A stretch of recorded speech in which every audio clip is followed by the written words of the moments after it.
All right, so we just spent a bunch of work on. I'm on the second book, and then Lindy's finishing his first. You did the cover a minute ago, right? Yep.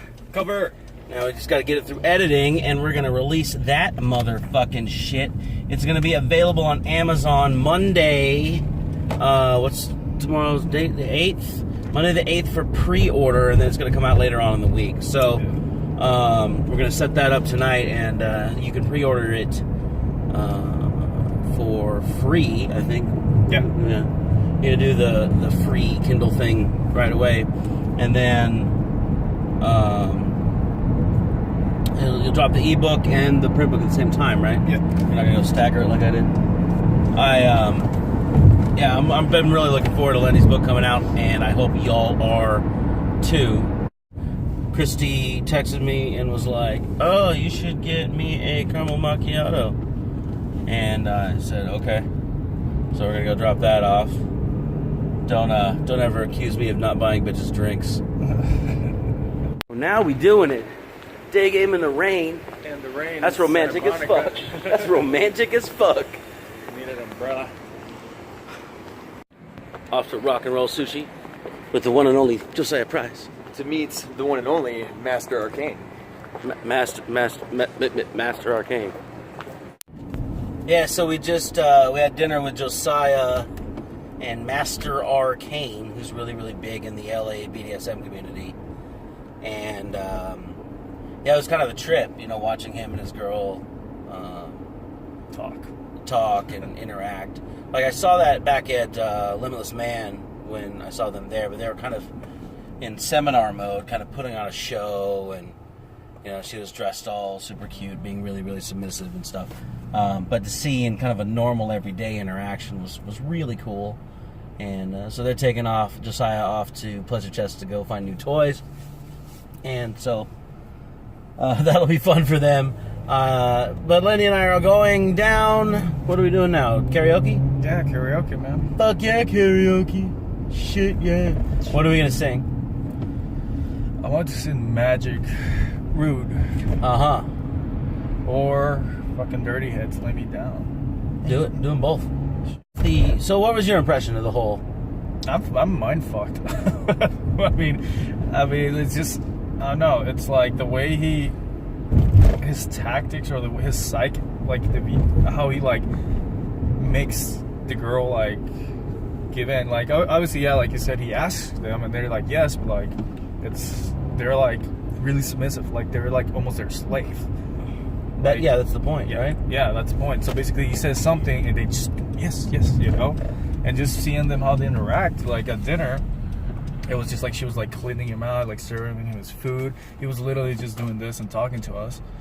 Really cool guy, I mean, knows his shit. But I was just blown. I was like, oh shit, so this is what it really is. Because I thought it was just like tying and fucking, and that's it. But it's more than that, Yeah. It's not only just tying her and having sex. Oh, cool, I did it. No, it's like mind fucked. Like you have to get into their minds and like just make them feel a certain way, and like make them, like enjoy their like fantasies. And like for some guys can't do that, but like that right there is just like I'm like wow, it's like more to it, But I was kind of like mind blown when I saw that one interacting, like both of them like interacting. Yeah. It's like I was just saying, like I can't get a girl to fucking, not cheat on me and lie about it.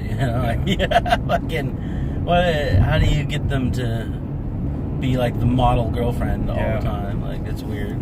But not that I'm closed off to it. It's just that obviously everything is different on the surface than it is on the depths of it. And when your kink is being controlled, being told what to do, or if your kink is total submission and stuff. And like I said, I don't know too much about it. I've been through a couple seminars, so I can't like speak any authority on the subject. When your kink is that, then obviously your real life is different. It's not necessarily that you're like that all the time, and so you got to deal with some of the real psych stuff, right? Yeah. Like what happens? Like what kind of girls really like that kind of trauma, right? Yeah. And like a lot of girls do. I've met some girls who had like perfect family structures that do. I've met some girls that are coming out of abusive relationships that do. I've met some girls that were that are repeatedly in abusive relationships that do. Yeah. Right. And so it runs the gamut. You can't really say like only damaged bitches like kink. I mean, that's not true. Yeah. But you also can't say that, you know, the experience is so personalized for everybody. Like everybody's fantasy is a little bit different. Yeah. And their experience of the sensations and everything. So I mean, to put a rule set on it, it's really just for everybody's safety and communication. And you got to have a whole shit ton of communication to get to the point where you can trust somebody with that side of you, I think. Yeah. And or the other way around, or maybe you can be so detached that that kind of trust comes easy, and that could be the thing too. So I don't know, but I'd like to think that I don't have to go into the community to find a woman who wants to be good to me. You know what I mean? Like it's unfathomable to think that you got to basically mind fuck some girls to get them into a state where they're respectful. Now I'll tell you what my fantasy is. I want a standard fucking relationship like we were all raised to believe in Disney movies. Yeah, that's what I want, right? So if I can find a girl who's down for the role play, yeah, right, and be fucking good, and be fucking you know, act like I meet her needs and shit, or communicate when there's something off instead of holding it to themselves and springing it on me later. Yeah, that'd be sick. You know, that's my ultimate kink, man. Like, fucking, I don't know, like, I'm reaching a point where I'm kind of moving to the next level with my own thing. I'm not, jaded's not the right word, but I'm definitely getting to the point where my idealism is not surviving. What is it? Replicating? Say what? Replicating? What was it?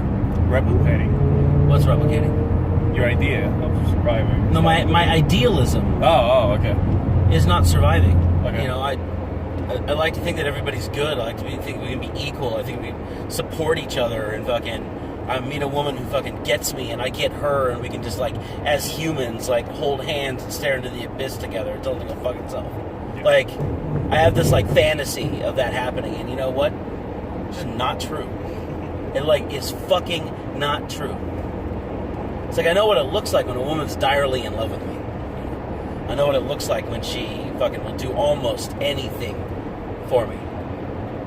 And it's still not good enough. Not good enough for me, but not good enough to actually maintain the ideal of, look, when I say I'm going to do something, I'm going to do it. Yeah. Right? Yeah. Because trust is such a fluid thing. You know, you can break it. It's hard to get it back. When you get it back, then it always comes with a rider or a provision. Mm-hmm. Yeah. It's like, I hear a lot of these people that talk about unconditional love, they talk about unconditional trust, stuff like that. It's like, that's just a pipe dream, man. And I'm getting to the point where I used to think it existed. I thought somewhere out there in the crags and the corners or whatever, when I find self-actualization, I find myself a self-actualized girl, and we can just live off into the fucking boonies together and have our happy fucking life after we do a whole shit ton of self-development. And guess what, man? That shit don't even exist. Everybody's wounded, everybody's hurt, everybody's got mechanisms and fucking coping and fucking, you know, behavior that keeps them from getting hurt and protection. And like, everybody's got that shit. So how am I supposed to fucking move into a space where I can have some sort of ideal trust relationship without hurting each other like crazy? You know? Or even if I hurt each other like crazy, we can bounce back. It never bounces back. No. You know, like my idealism says, like I should be able to, when I'm in town for 3 days, fucking want all of your attention, right? Yeah. I should be able to want it and express that, and you can give me what you can, right? I'm not like demanding, but universally, That's like needy behavior and fucking turns women off, and they're not fucking lubricating themselves now because I am no longer the strong, powerful, independent, blah, blah, blah man. That's just like the rules, and it just doesn't work the way that I wish it would work. So how do you get to the point where you're like role-playing, like, I would like this. I would like to be supported and coddled and shit. Yeah. Right? You're like shaking your head to yourself, you're like, I don't... Bro, like, why would you want that? No, because like I'm like going back and thinking to the time that I was in a relationship, and I'm just like, I wanted all that, but like it was like I never got it to one point. Like I got it in the beginning, but after that, it was just like. Yeah, it's like in the beginning when they're trying to impress you, and there's all this like fucking shit going on. They're like fucking awesome. Yeah, but like after that, it's like. It's just like shit. Like it's no, you know. It's like nah, I just don't feel like, or you know, like I understand. Like I understand that feeling because I've been through that. I mean, it's I don't know, communication. I guess, but even though I was communicating, nothing ever happened. So it was more than that. Yeah. Which I haven't figured that out yet. So it's kind of like, right, what's next? You know. I don't know. Like, yeah, to want that, like, I mean, every guy wants that, of course. I don't think so. I think that I am like actually different. That you want, maybe you and I are like, but like I think most guys want to bang and smash and like hear as little bullshit as possible, right, and keep moving forward with their lives. Really? Yeah. Every guy? Not every guy, but like a lot of guys. There's some guys I'll talk to about like wanting to snuggle and wanting to be able to be vulnerable and weak and all this stuff, and they're just like, what the fuck? Yeah. Like, what? And it's not that I want to be weak. It's not that I want to be lazy, right? But I want the ability to do it and not irreparably damage my relationship. Yeah. Right? Because as soon as I'm weak, or as soon as I'm like fucking reasonable or tired, right? My relationships fucking start deteriorating. It's like it's either growing or it's falling. It's not. Yeah. There's no stasis. And if I'm like, look, I'm tired. I don't want to deal with this right now, and I love you, and I want to fucking just, I need to cry. You know, yeah. My uncle just died. You know what I mean? Like, fucking shut up and let me cry. Yeah. No, and universally, it's like, oh, and they take care of you, and then on the inside, like something erodes. Right? Yeah. Like they're not allowed to. I don't know, and maybe it's just the way we set them up. Like, maybe it's like the pickup community thing where you're like, you can never be weak or needy or whatever. Like, then maybe we immediately filter out women that would be more understanding. But I'll tell you, I haven't met them. You know what? Maybe I have. You know that chick who's dating the bouncer at Sunset Terrace? The colocha? I mean, the girl with the bad hair, the short one? Yeah, her. Right. So, I mean, I would have given you her name, but we're on fucking video. Yeah. Right. So, like, and she was like, she came at me on feminism one time, and she was like, whatever. But like, I think she would be one of those. You know what I mean? Like would be down to like treat you like a human being for a little while. Yeah, like I can see that in her, but like if she gets bored, she's gone. Of course, of fucking course. Like anybody. And that's the rule. Like any girl. Like that's any girl basically. You're right. If I'm bored, I'm done. Like there's nothing then to start bringing all this shit. Like that's just how it is. Yeah. You know, but I actually got in an argument with her too. Not an argument, but it was just like a healthy argument. Yeah. You know, it was her stating her opinion and me stating my opinion, and we were just going back and forth. But I can actually totally see that from her. Strange.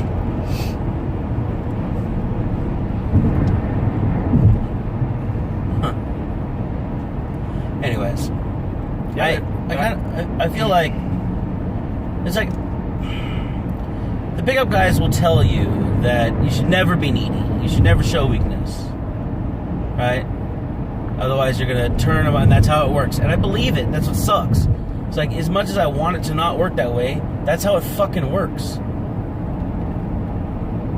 Yeah. And I just wish that humans were variable enough that I could, like, at least screw up a little bit and not have to refix everything. You know? It's like, it's almost universal. It's like the smell of vomit makes you want to puke. Yeah. It's like the smell of neediness makes them want to fucking not be attractive. It's true, dude. Like, oh my gosh. And all I want, like, I know what I want.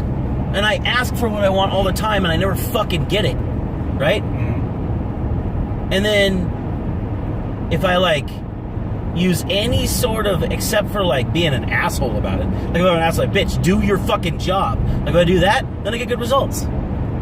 But if I'm like, babe, can you, I want, over.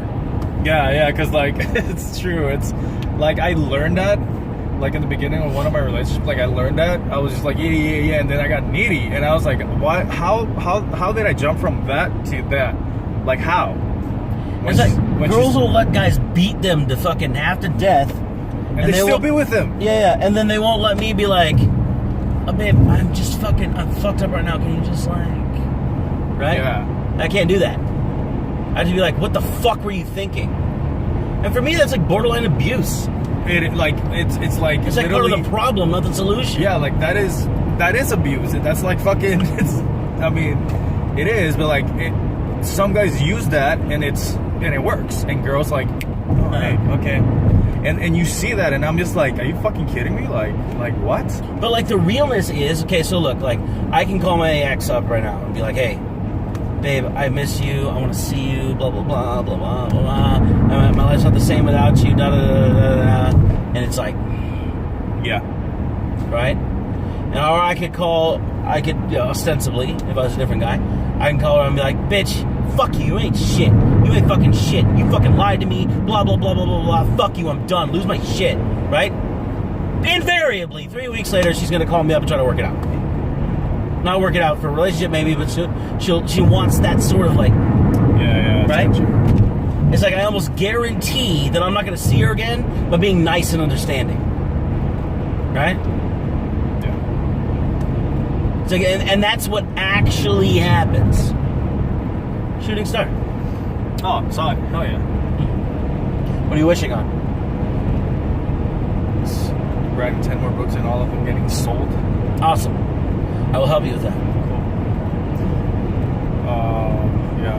But yeah, so I'm gonna buy those ISBNs, by the way. Yes. Anyways, that was my rant on fucking bitches. Yeah. Anyways.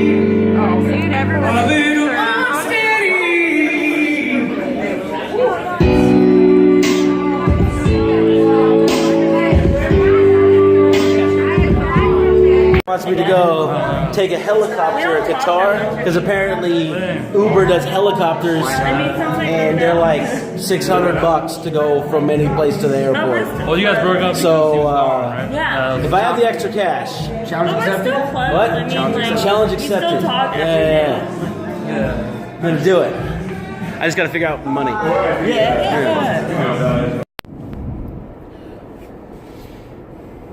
Yeah, so that was a good night. I went over to karaoke over at Tipsy Goat, and there was nobody there, so I went over to PJ's and hung out with the PJ's crew. That was good times for all.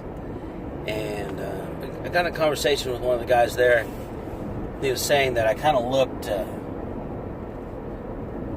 like heartfelt, you know, he was saying that.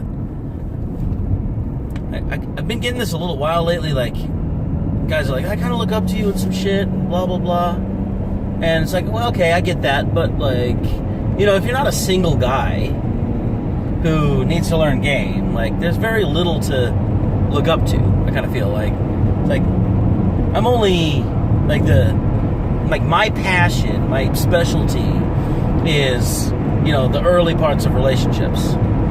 And so if you're like married, then like, well, I don't see how you could really look up to me, and it doesn't make a lot of sense to me.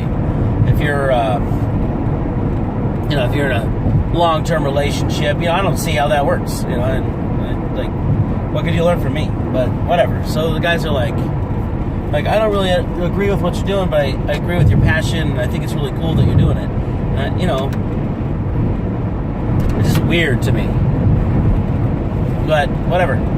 Hey, if I'm inspiring people without even being in my niche, I kind of feel like I have a responsibility to continue my work and to help people see things if they don't see them previously. I guess communication is sort of universal, right? There's, whether or not we're doing pickup or we're in a relationship or we're trying to keep our marriage together, it's like you got to go win-win with people. You got to communicate. You got to actively listen instead of, waiting for your turn to speak or whatever.